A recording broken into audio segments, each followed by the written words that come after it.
When I first met Olivia, I thought she was one of those people who lit up every room she walked into, and honestly, for a while, she was, at least on the surface, with her perfect smile, designer outfits, and a way of talking that made people feel like they were the most interesting person alive. But what I didn't realize was that underneath all that charm, she carried a sharpness, a competitiveness so ruthless that once she decided you were her target, she'd stop at nothing to make sure you stayed beneath her, and unfortunately, I didn't see myself becoming that target until it was already too late. My name is Rachel, and when I started working at Greystone Marketing, I was just another junior associate, eager, hopeful, and maybe a little naive, but I had big dreams and the kind of work ethic that made me stay up nights perfecting presentations, double-checking numbers, and learning everything I could from anyone willing to teach me, and that's probably why Olivia noticed me in the first place. Because Olivia wasn't just any coworker, she was the golden girl of the company, the one everyone whispered about, the boss's favorite, the face of every client pitch, and the example every new hire was supposed to aspire to. So when she walked up to me on my second day and said, "Stick with me, Rachel, I'll show you how to survive here," I felt lucky, almost blessed, as though I had been chosen by someone powerful, someone who could protect me from the chaos of office politics. At first, it seemed like she really was helping me. She'd explain the little things no one else bothered with, like which managers hated long emails or which clients preferred phone calls over presentations. She'd give me tips about how to dress, how to phrase my ideas in meetings so they sounded polished, and I honestly thought she had taken me under her wing, but slowly, I began to notice cracks in that image, like how she always gave me the tasks no one wanted, the grunt work, the parts of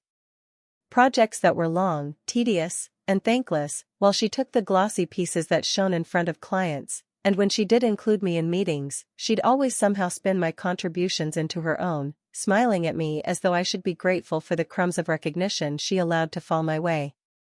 I didn't complain, not at first, because I was still learning and I told myself that paying dues was part of the process, but then came the first real turning point, a project called Horizon, a massive campaign for a tech startup that everyone in the office wanted to be part of, and somehow, thanks to Olivia's connections, she was put in charge. And to my surprise, she told me I'd be her second, her right hand, and for a moment, I felt excited, honored even, until I realized what that actually meant, because Olivia didn't want a partner, she wanted a shield, someone she could hide behind if things went wrong, and I was too blinded by the thrill of responsibility to see it at first. We worked long nights on Horizon, or rather, I worked long nights while she spent hours at happy hours, networking and laughing with clients, and then would swoop into the office at the last minute to glance at my work, slap her name on it, and present it as though she had built it from scratch, and every time she did it, I swallowed my frustration, telling myself that if I proved my loyalty, eventually she would share the spotlight, but instead, it only grew darker, because as the campaign progressed, people began to whisper that I was just Olivia's assistant, not her collaborator, and that stung in a way I couldn't put into words. I told myself it didn't matter, that recognition wasn't everything, but then came the day of the big pitch to the Horizon executives, the day Olivia promised me she'd let me present at least one major section to show my skills, and I worked myself raw preparing, memorizing every detail, rehearsing late into the night, only to stand in that sleek glass-walled conference room and watch as Olivia smoothly took over my part, sliding into the presentation with that perfect smile, tossing in one or two of my phrases as if she were throwing me a bone, and when the clients applauded at the end, she glanced at me with that same smile, the kind that wasn't kindness at all, but victory. That was the moment something shifted inside me, because I realized Olivia never wanted me to succeed, she wanted me to stay small, to serve her, to never be seen as a threat, and as much as it hurt, I made a silent promise to myself that day, a promise that I would find a way to break free of her shadow, and that when I did, she wouldn't see it coming. What I didn't know was just how far Olivia would go once she sensed that I was no longer content to play the role she had written for me, and how much damage her desperation to stay on top would cause, not just to me, but to herself, because the higher she climbed on the ladder of her ego, the more fragile her balance became, and when I finally started to rise, she was the one who would fall. But the story of how that happened is one I'll never forget, because it didn't just destroy her image. It nearly destroyed me too. And it all began with one opportunity, one chance that was supposed to be hers, but ended up becoming mine. The opportunity that changed everything came a few months later when Greystone landed an unexpected pitch with a massive client, a national retailer called Havenwell, and it was the kind of account people built their careers on, the kind of name that could make or break a reputation, and Olivia was desperate to lead it, but for once, the higher-ups wanted something different. They wanted fresh ideas, new energy, and against every expectation, they didn't choose her, they chose me, and I still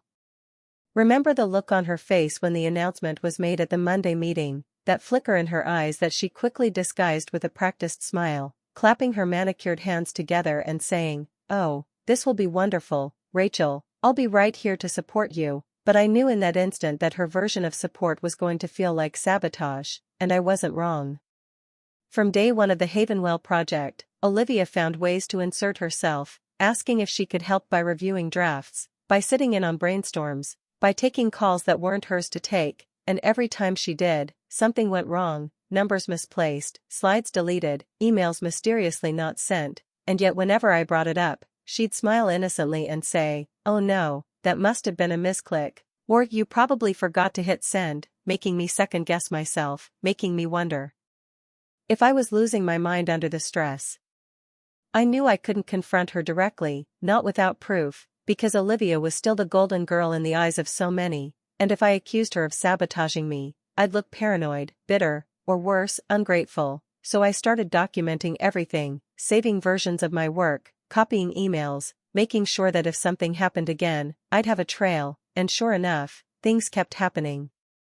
One night, I stayed late finishing a draft of the Havenwell pitch deck, perfecting every slide, double-checking the branding, and when I left, it was flawless, but the next morning, when I opened the file in front of my team, entire sections were scrambled, text replaced with gibberish, and images stretched until they were unrecognizable, and for a horrifying moment, I thought I had lost everything, until I remembered that I had saved a backup, one Olivia didn't know about, and when I restored it, her smile faltered just slightly, almost imperceptibly, but I saw it, and I knew she had been behind it. I didn't say a word, though, not then, because I realized something important. Olivia wanted me to lash out, to accuse her, to lose my cool in front of everyone, because that would confirm the narrative she was quietly building, that I wasn't ready for responsibility, that I was fragile, messy, prone to mistakes, and instead of giving her what she wanted, I smiled back, calm, steady, and I watched her eyes flicker again, because she wasn't used to being challenged without a scene. As the weeks passed, the tension grew sharper. Clients began to notice the freshness of my approach, the way I focused on authenticity and storytelling rather than gimmicks, and they liked it, they really liked it, which only made Olivia more desperate, and soon her tactics grew bolder. She started whispering to colleagues that I was taking on too much, that I was headed for burnout, that my ideas were risky, untested, and while some people brushed it off, others began to watch me more closely, waiting for me to slip, and I could feel the pressure like a weight pressing down on my chest. But instead of breaking, I doubled down, I worked harder, smarter, I pulled in allies, people who respected me not because of my connections but because of my work, and slowly, the balance of power began to shift, and Olivia knew it, she could feel it, which is why she decided to take her biggest gamble yet. 2 weeks before the final Havenwell presentation, I discovered that someone had sent an email from my account to the client, attaching an incomplete and unpolished draft of the proposal with sloppy errors that I would never make, and the email had been timed perfectly to reach the client right before a crucial review meeting, almost guaranteeing that they would question my competence, and for a few hours, I spiraled, panicked, wondering if everything I had built was about to collapse, until I checked the server logs with IT and found something damning. My account had been accessed from Olivia's device late at night, long after I had left the office. My hands shook as I printed the report, as I tucked it into a folder, because suddenly I had the proof I'd been waiting for, undeniable evidence that Olivia was trying to destroy me, and yet I hesitated, because I knew that exposing her would cause a war, and wars leave collateral damage. Still, I couldn't stay silent anymore, not with Havenwell at stake, not with my career hanging by a thread, so I made a plan, a quiet, careful plan, one that would protect me, secure the account, and show everyone who Olivia really was. But what I didn't realize was that Olivia wasn't going to back down, not even when cornered, and that by preparing my trap, I was stepping into hers. Because she had one final play left, one that would push us both to the edge and force the truth into the light. Whether either of us wanted it or not. The closer we got to the Havenwell pitch, the more Olivia's mask started to crack, and while she still carried herself like the untouchable golden girl, always smiling, always laughing, I could see the tension in her jaw, the way her eyes lingered on me with something that wasn't just annoyance but pure resentment, as if my success was a personal insult to her very identity, and I realized something important. Olivia didn't just want to win, she needed everyone else to lose, because her ego couldn't handle sharing the spotlight. I knew I had to stay sharp, because after discovering her attempt to sabotage me with that fake email, I was certain she wasn't finished, and I was right, because 1 week before the final pitch, everything exploded. I was in the office late, working on final revisions for Havenwell, when my manager, David, called me into his office with a frown, holding a printout in his hand, and when he placed it on the desk, my stomach dropped. It was an email, supposedly from me, sent to Olivia, mocking our clients, calling them out-of-touch dinosaurs and suggesting we cut corners on the budget, and the worst part was that the email looked convincing, with my signature, my tone, everything, except I hadn't written it. And I knew exactly who had. "Rachel, this doesn't sound like you," David said carefully, watching my reaction, and I could feel my pulse hammering in my ears as I explained that it wasn't me, that someone must have fabricated it, and while he didn't say it outright, I could see the doubt in his eyes. Because from the outside, it looked like a rookie mistake, something careless I might have sent late at night without thinking. The timing was perfect too, because Havenwell's review team had apparently received a copy of it forwarded anonymously, and now they were asking questions, and suddenly my entire reputation was dangling by a thread. I left David's office shaken, knowing that Olivia had escalated from subtle sabotage to outright forgery, and I also knew that if I didn't stop her now, she'd succeed in ruining me completely. That night, I pulled out the folder where I had kept the server logs from IT, the ones showing her accessing my account, and I added the fake email to it, and then I made my choice. I wasn't going to confront her directly, I was going to let her expose herself in front of everyone. The plan was risky, maybe even reckless, but I didn't see another way.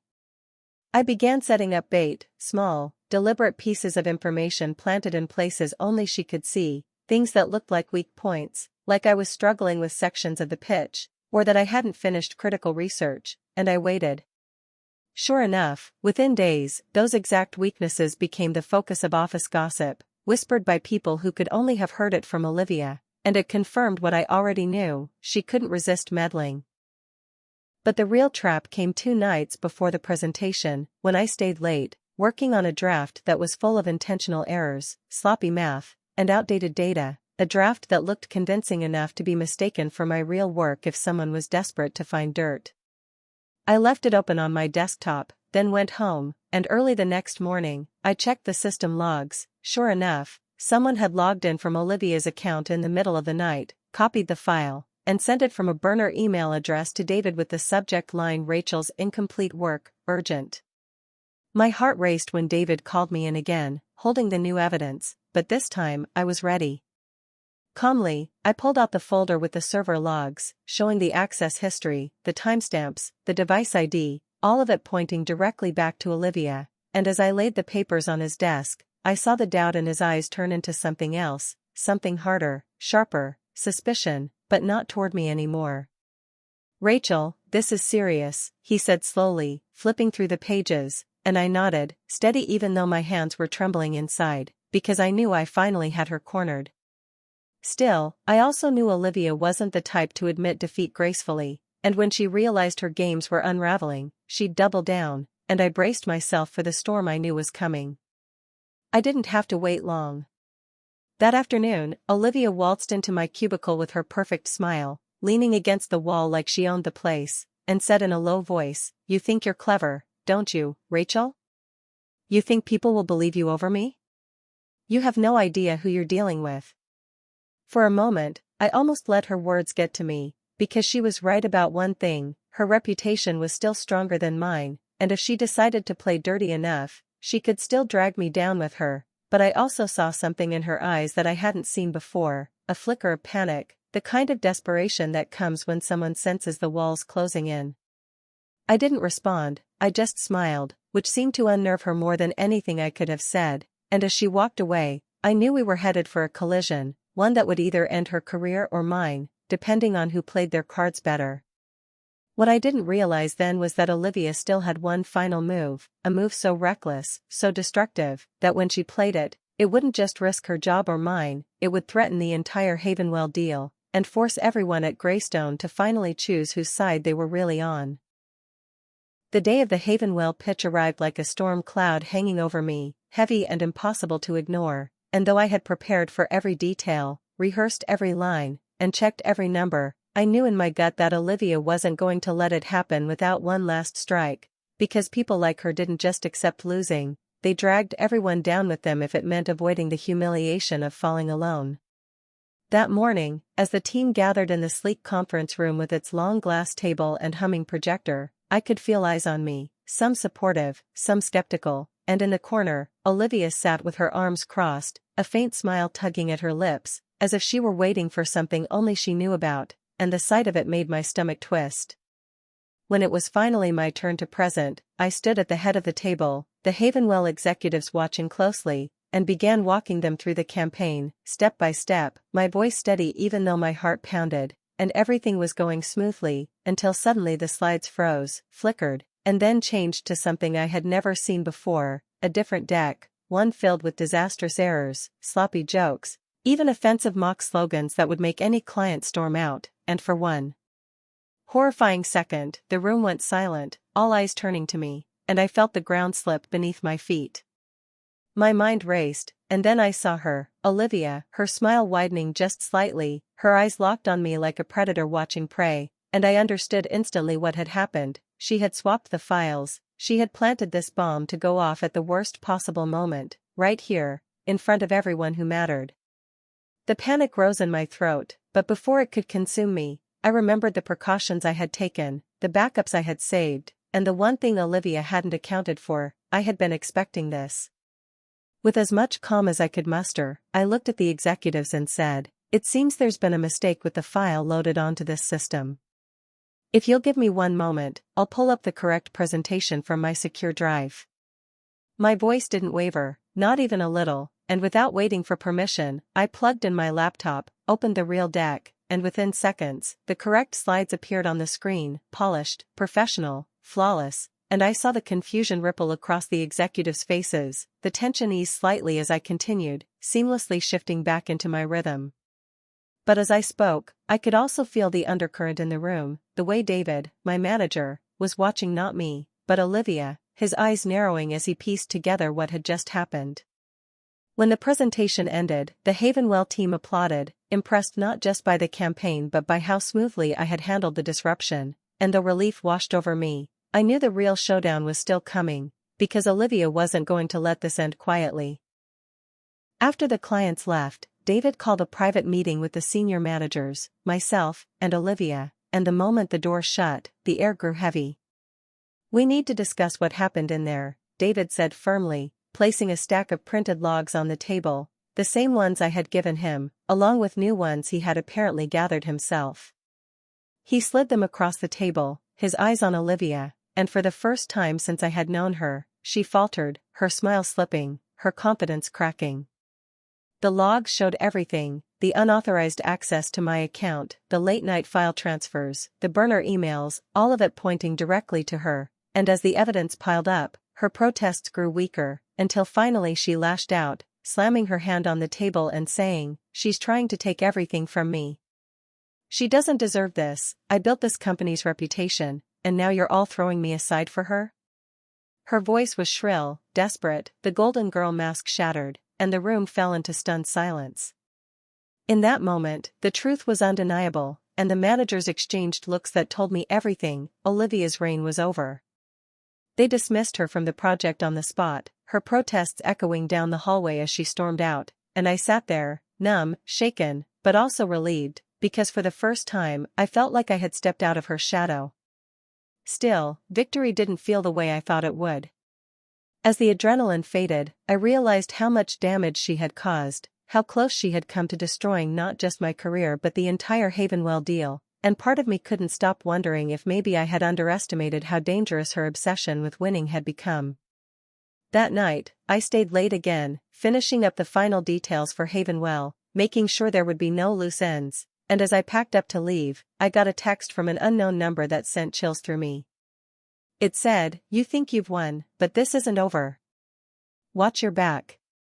I stared at the screen, my chest tightening, because even though Olivia had been exposed, even though she had been stripped of her power at work, I realized she wasn't going to disappear quietly, and that her need for revenge might reach beyond the office walls. At that moment, I didn't know what form it would take, but I knew one thing for sure: the story wasn't finished, not yet, and the final chapter was still waiting to unfold. In the days after the Havenwell pitch, I should have been celebrating because not only did the client sign with us but they praised the presentation as one of the most innovative campaigns they had seen in years, and suddenly my name was on everyone's lips at Greystone, not as the new girl, not as Olivia's shadow, but as the woman who had secured one of the biggest deals in the company's history. Yet I couldn't fully enjoy it because Olivia's parting words haunted me, that message telling me to watch my back, and I couldn't shake the feeling that she wasn't finished, not by a long shot. At first, it was little things, bumps in the night, emails I didn't remember subscribing to, packages delivered to my apartment with no sender listed, things that could have been coincidences but felt too pointed, too deliberate, and though I tried to brush it off, my instincts told me otherwise. Then came the night I walked out of the office late and found my car tires slashed, all four of them, and though I had no proof it was her, I didn't need it because deep down, I knew Olivia's pride wouldn't let her fade quietly into the background. She wanted me to suffer the way she believed I had made her suffer.